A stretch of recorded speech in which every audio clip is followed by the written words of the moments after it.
Hey guys, it's Em, and today, it's time to talk about the other Necromunda game. Seeing as my review for the other one blew up, which I definitely wasn't expecting, at all, honestly, where the fuck did half of you guys come from? I thought it'd be worth talking about this one as it is my favorite out of the two. Necromunda Hired Gun is a very interesting game. I really don't know how else to describe it other than a very jank Doom Eternal. As much as I don't want to call it that, it borrows so much from Doom Eternal, it's a lot easier to just say that so you know what you're dealing with. Fast-paced movement and combat, a grappling hook, double jump, quick weapon switching in the works. But when I say a jank Doom Eternal, don't confuse that with me saying it's bad. Honestly, one of the main draws to this game for me was its Doom similarities, as I haven't seen many other games like that on console. As for the jank part, even if you watch gameplay of it, you can tell it's not flawless. But since the core gameplay was close to that of a Game of the Year contender, I wasn't going to write it off immediately.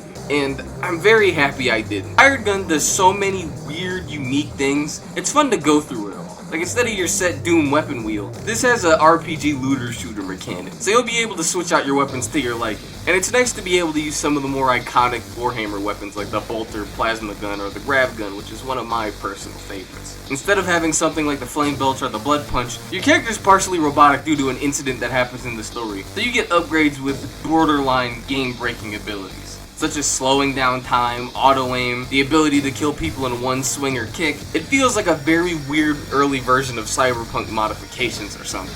But the best thing is, all of these can stack. You can slow down time and have Berserk, or slow down time and have auto-aim, which is incredibly broken, but really fun to use. It's fun to fuck around with all these weird options in combat, and it helps it stand out against all the other movement shooters. And on top of all that, you get a dog which turns into a Terminator near the end of the upgrade tree. And you get to see all these changes happen to him in real time. There's a weapon mod system. I'm not gonna lie to you and say it's super expansive or anything, but it can help you give your favorite guns a bit of an edge in combat or individuality. And in some weapons cases, it can change the entire way you play with them. But let's switch off of the gameplay for a moment. The areas nail the Warhammer feel in this game.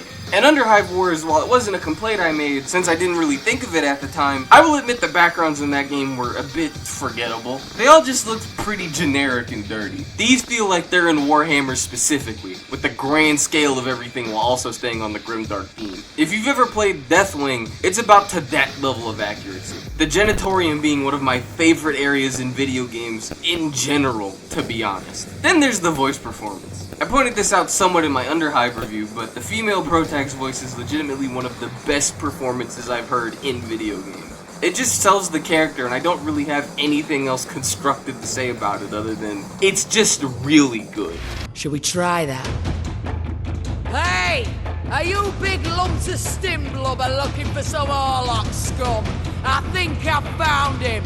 Come on over! He's all yours! No. Last chance. Talk and you live. Okay, now that everyone thinks I'm a raving fanboy, let's come down a bit with the negatives. As of course, no game's perfect. Just this one wears its imperfections on its sleeves.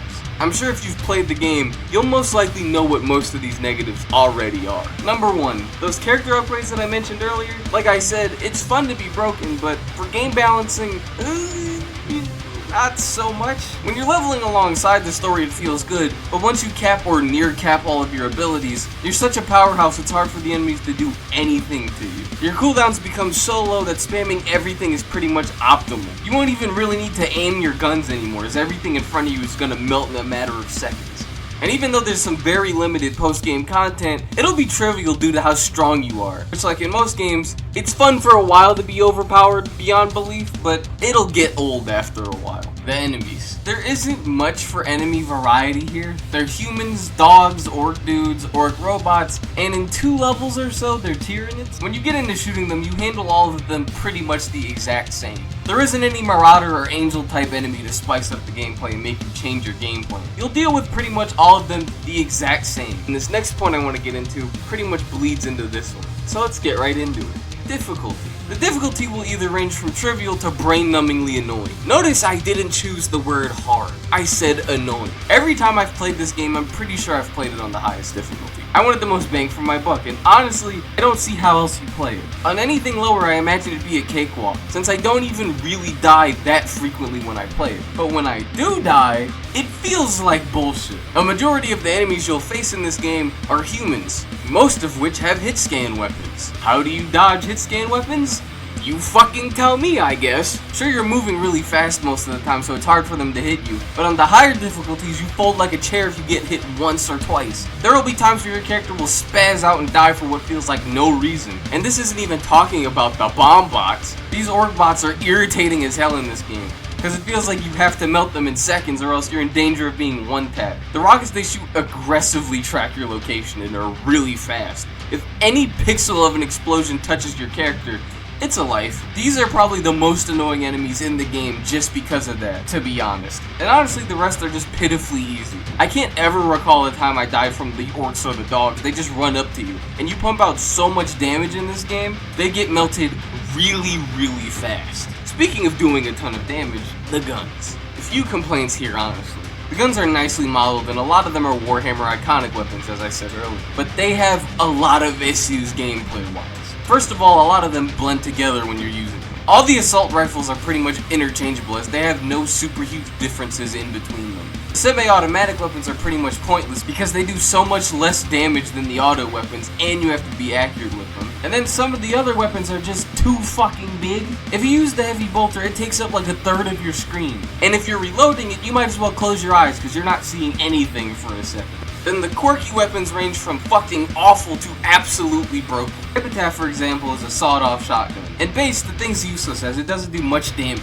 If you switch it over to the anti-shield rounds, the thing becomes the most accurate sniper in the game, capable of one-shotting most things, but you have to perfectly lock onto your target. Then there's the other side of the spectrum, which has the grav gun. The grav gun shoots basically a homing black hole that in very rare occasions will take 3 shots to kill, but in most cases it'll just take 1 or 2. And then when you kill someone with it, it shoots a stronger AoE explosion that'll most likely one-tap every enemy around it. Other than its low ammo count, it has no flaws at all. It's quite literally the perfect gun. Even without weapon mods, this gun by itself will let you shit on most of the enemies in this game. And the other weapons, I really don't feel like wasting time talking about them, so they fit into 2 groups. Overly bulky and outclassed by other weapons, or bad, the cutscenes. Oh lord, the cutscenes. They clearly aren't where the budget was. Like I said in the Underhive Wars video, the issues with the story cutscenes can be overlooked because the base game is good, but god damn they're rough. It looks like someone new fiddling around in Blender. I can't think of a single cutscene involving humans in this game that knocked my socks off.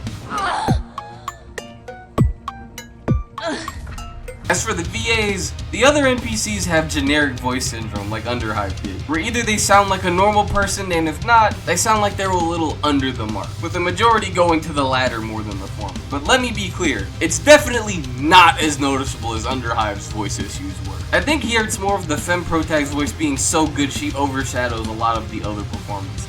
And since we're on this section, I guess I could slide my little thoughts about the story in here too. It's fine, pretty forgettable in the grand scheme of things, honestly. Takedowns. I've never seen takedowns handled in anything else like how they are in this game. In Doom Eternal and most other games like this, you get an enemy's health low, then they glow or something, and then you execute them. Hired Gun's quirky, so you can just execute most things immediately. You just walk up to them and hit the takedown button and nothing else is required. It's such a baffling choice, I don't even know why it's here. It's not something absolutely game-shattering since, as I mentioned earlier, a lot of enemies will just shoot and kill you in a few seconds, but it's a weird design choice nonetheless. Also, the game just won't let you do it sometimes. I don't know if it's a bug or something, but there will be times where they just block you from hitting the button for no reason. In conclusion, you may think I hate this game due to all the flaws I just rambled off to you, but like I said, this game pretty much wore its problems on its sleeves. These aren't problems you aren't aware of if you've touched the game for longer than 5 minutes. And at the end of the day, I don't think a lot of those problems really matter. The core of it is a fun game. Sure, I got nitpicks here and there, but when I bought the game, I knew it wasn't going to be polished to perfection. I'd probably give it a 6 out of 10. I obviously can't overlook the downsides, but when you get into the certain flow of things, it's just fun to blast through all these enemies with your ridiculous powers, cyber dogs, and busted arsenal. It knows it's broken and a little weird, but it doesn't hide that fact ad-friendly either. Would I pay full price for it? Probably not. It doesn't cost the price of a AAA game, but if you want to be real safe, I'd wait until it goes on sale. You don't even have to be a Warhammer fan. If you're into movement shooters, I can't imagine that you'd hate this game. But what do you guys think? As always, I'm glad to discuss with you in the comments, and I've been M, and I am out.